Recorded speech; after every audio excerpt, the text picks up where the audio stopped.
नमस्कार, बहुत स्वागत है आपका। आप देख रहे हैं द न्यूज, आपके साथ मैं सृष्टि मिश्रा। देखिए, पीडीपी प्रमुख महबूबा मुफ्ती भारतीय जनता पार्टी के ताकत को देखकर शायद बौखला गई हैं। देखिए, मैं ये बात क्यों कह रही हूं, उनके बयानों से आपको साफ तौर पर ये जाहिर होगी चीजें कि आखिर महबूबा मुफ्ती अखिलेश यादव को और मायावती को क्यों निशाने पर ले रही हैं। उन्होंने एक बयान दे दिया है और कहा जा रहा है कि राजनीतिक गलियारों में इसको लेकर चर्चा तेज है, शोर मचा हुआ है। क्या वो पूरी बात है, मैं आपको बताऊंगी कि किस तरीके से महबूबा मुफ्ती ने अखिलेश यादव और मायावती पर जमकर निशाना साधा है। कह रही हैं कि आखिर वो चुप क्यों बैठे हुए हैं, चुप क्यों बैठे हुए हैं। इस बात का जिक्र वो चुनाव के मद्देनजर कर रही है। देखिए यहाँ पर क्या वो कह रही है, पहले मैं आपको पढ़कर सुना देती हूँ। उन्होंने सपा प्रमुख अखिलेश यादव और बसपा प्रमुख मायावती पर सवाल उठा दिया है और उन्होंने कह दिया है साफ तौर पर, महबूबा मुफ्ती ने उनसे सवाल किया है सीधी तौर पर कि एनआईए और सीबीआई से हाथ मिलाने के लिए और ईडी से क्या अखिलेश यादव और मायावती तैयार बैठे हैं, वो चुप क्यों बैठे हैं, ये खामोशी किसके लिए है। देखिए, एक तरफ ताबड़तोड़ एक्शन ईडी सीबीआई सरकारी एजेंसियां कर रही हैं, भ्रष्टाचार के खिलाफ कर रही हैं, भाजपा के इशारों पर नहीं कर रही हैं, लेकिन यहाँ पर पीडीपी प्रमुख ने यही जनता को संदेश देने की कोशिश की। जनता में कह लीजिए पीडीपी प्रमुख की जितने समर्थक है, क्योंकि पूरी जनता तो उनकी बातों पर हामी नहीं भरती है, लेकिन उनके जो समर्थक हैं उनके लिए उन्होंने कह दिया है कि क्या ईडी सीबीआई से हाथ मिलाने के लिए अखिलेश यादव और मायावती तैयार बैठे हैं। मुझे ये बात समझ में नहीं आ रही है कि वो चुप क्यों बैठे हैं। एक तरफ भारतीय जनता पार्टी को हराना मुश्किल होगा, यहाँ पर पीडीपी प्रमुख को ये बात भली भांति पता है कि भारतीय जनता पार्टी अभी लीडिंग पार्टी है। अभी केंद्र सरकार जिस तरीके से काम कर रही है उसको पूरे जगत में सराहा जा रहा है, उसको हराना मुश्किल है। और देखिए, मुश्किल आप अगर समझ रही हैं बातें तो आप काम करिए।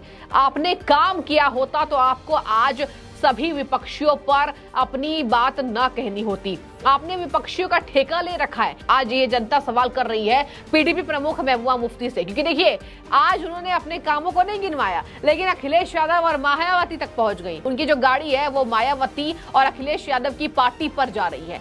इसलिए कह रही हूं मैं, क्योंकि यहाँ पर आपको एक बात समझना होगा जिसका मैं विस्तार अभी देने वाली हूँ। क्या अभी मामला चल रहा है कि अभी चुनाव की तैयारी तेज चल रही है। इस मामले को लेकर विपक्ष की गहमा गहमी बढ़ती हुई है, जहां पर पीडीपी प्रमुख ने यह भी माना कि बिना कांग्रेस के ये संभव नहीं है। जहां एक तरफ कांग्रेस पार्टी अभी केंद्र में कह लीजिए कि विपक्षी के तौर पर उभरी है, और उभरने के साथ साथ मैं इसलिए कह रही हूं, इतनी पुरानी पार्टी है जिसको ममता बनर्जी और अखिलेश यादव मिलकर नकार रहे हैं। मतलब पुरानी पार्टी है, पुराना विपक्ष है कांग्रेस।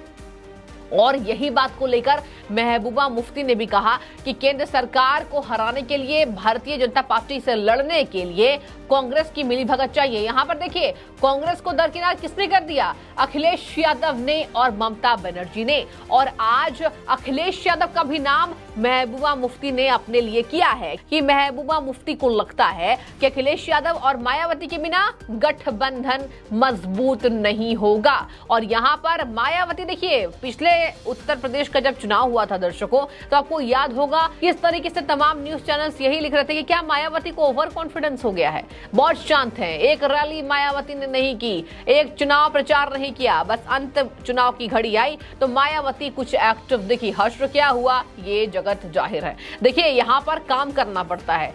सरकार को जनता को लुभाना है तो जनता के हित में काम करना होगा।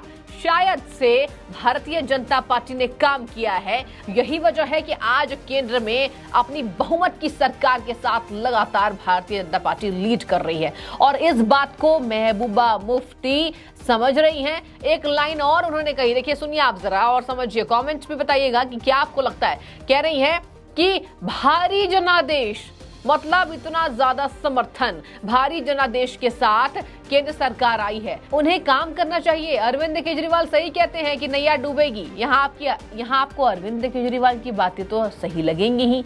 विपक्ष में अरविंद केजरीवाल भी हैं, विपक्ष में आप भी हैं।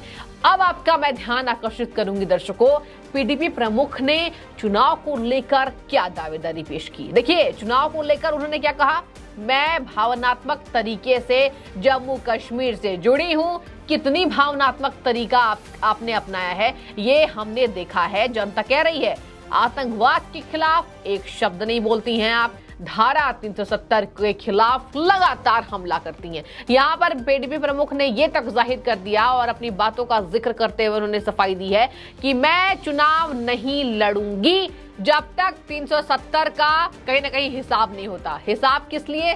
370 हटाए जाने के बाद महबूबा मुफ्ती और तमाम फारूक अब्दुल्ला जितने भी केंद्र सरकार से खफा पार्टियां हैं, खफा नेता हैं, खफा में मैं इसलिए कह रही हूँ क्योंकि योजनाएं सही नहीं लग रही होंगी, काम सही नहीं लग रहा होगा जो जनता को सही लग रही है। खैर ये आम बात है, ये दूसरा जिक्र है। लेकिन देखिए यहाँ पर कह रही है कि जब तक मैं चुनाव नहीं लड़ूंगी जब तक 370 की बहाली ना हो, मतलब कि 370 वापस जम्मू कश्मीर में चाहिए। 370 लगाए जाने के बाद क्या होगा? कत्लेआम। क्या चाह रही है महबूबा मुफ्ती? आज कह रही है कि विधानसभा चुनाव तो तब तक नहीं होंगे जब तक बीजेपी के अनुकूल यहाँ परिस्थितियां नहीं लागू होंगी। यहाँ पर लगातार भारतीय जनता पार्टी की ताकत को महबूबा मुफ्ती अपने शब्दों से खुद ही उजागर कर रही हैं। एक तरफ उनका कहना हराना आसान नहीं है। भाई हराना क्यों आसान नहीं है? लगता है काम किया होगा भारतीय जनता पार्टी ने। आज जनता कमेंट कर रही है। यही वजह है कि महबूबा मुफ्ती की बौखलाहट नजर आ रही है। आपको बता दें दर्शकों, देखिए एक बात और, भाजपा चमत्कार कर सकती थी लेकिन कुछ नहीं किया। ये कहा है पीडीपी प्रमुख ने। भाजपा सरकार के घेराव के लिए पीडीपी प्रमुख ने कमर कस ली है। आतंकवाद को खत्म करने के लिए, टारगेट किलिंग को खत्म करने के लिए उन्होंने कमर तो नहीं कसी, लेकिन देखिए यहाँ केंद्र सरकार जिस तरीके से काम कर रही है उसके खिलाफ उन्होंने मोर्चा खोला है।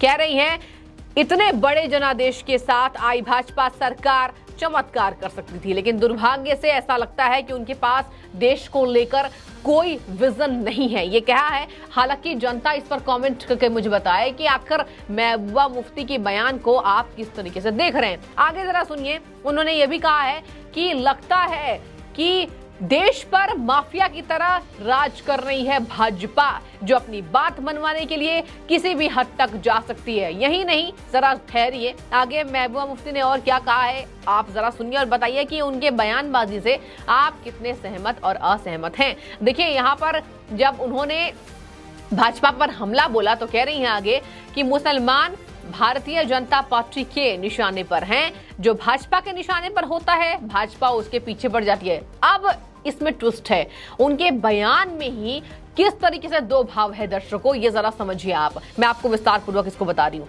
उन्होंने कहा कि पहले तो मुसलमान निशाने पर हैं और अब क्या कह रही हैं, नहीं मुसलमान के साथ साथ अब सभी लोग निशाने पर हैं। ईडी की कार्रवाई सब पर हो रही है। शरद पवार के कुछ नेता अंदर गए। इसके साथ ही आपको बता दें अरविंद केजरीवाल के बड़े नेता पूर्व उप मुख्यमंत्री दिल्ली के मनीष सिसोदिया पर ईडी ने कार्रवाई की। इसको लेकर भी बड़ी आपत्ति है। शराब घोटाले का जिक्र नहीं किया, दिल्ली की जनता कितनी डूबी, लेकिन देखिए यहाँ बचाव करने के लिए कूद पड़ी। आज राहुल गांधी को जिस तरीके से 2 साल की सजा सुनाई गई है, हालांकि अब 30 दिनों का मोहलत उन्हें दिया गया है कि अपनी वो कहीं ना कहीं बचाव के लिए पेश कर सकते हैं, अपनी जिम्मेदारी जो भी उनकी तय होती है।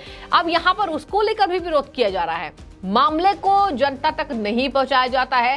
केवल एक बात सामने आती है, विपक्ष पर केंद्र सरकार कार्रवाई करती है और देखते हुए भ्रष्टाचारी गलत कामों को देखते हुए तो इतनी दिक्कत महबूबा मुफ्ती को होती है। आगे जरा सुनिए, अंत में मैं आपको बताती जाती हूँ कि उन्होंने कहा कि पहले तो मुसलमान भाजपा के निशाने पर हैं। जो भाजपा के निशाने पर होता है भाजपा उसके पीछे पड़ जाती है।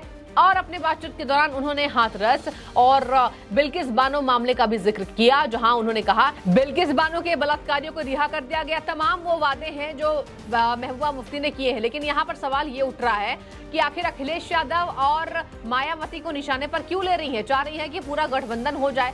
पहले आप पार्टियों से बात कर लीजिए, उसके बाद निशाना साधिए। आज तमाम जनता मायावती और अखिलेश यादव के निशाने पर लिए जाने को लेकर महबूबा मुफ्ती को घेर रही है और जनता ये तक कह रही है कि महबूबा मुफ्ती को एक काम बचा है, भाजपा का विरोध, क्योंकि वो नहीं चाहती है कि देश का हित हो, क्योंकि हित होने के लिए उन्होंने कितने काम किए हैं ये जग जाहिर है। फिलहाल आप इस बयान को किस तरीके से ले रहे हैं? वो चुप बैठे हैं, कौन? अखिलेश यादव और मायावती। क्या वो ईडी के साथ मिलकर काम करने वाले हैं? मतलब ईडी सरकारी एजेंसी है, आपने विपक्ष को मिला दिया। जो भी आपकी राय हो आप कमेंट में बताइए। आपका बहुत शुक्रिया हमेशा ही द न्यूज़ को जुड़ने के लिए।